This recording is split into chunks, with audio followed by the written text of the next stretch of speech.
Use a 2mm Allen key to release the bolt from over here.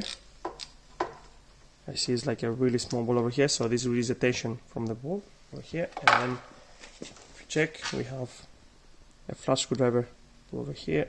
Just pull inside just a bit at the beginning. Check. That's perfect. If you need more, you can release again. Press it more down to create more strength over there, or release it. So this looks perfect. Yeah. So after you finish with tightening,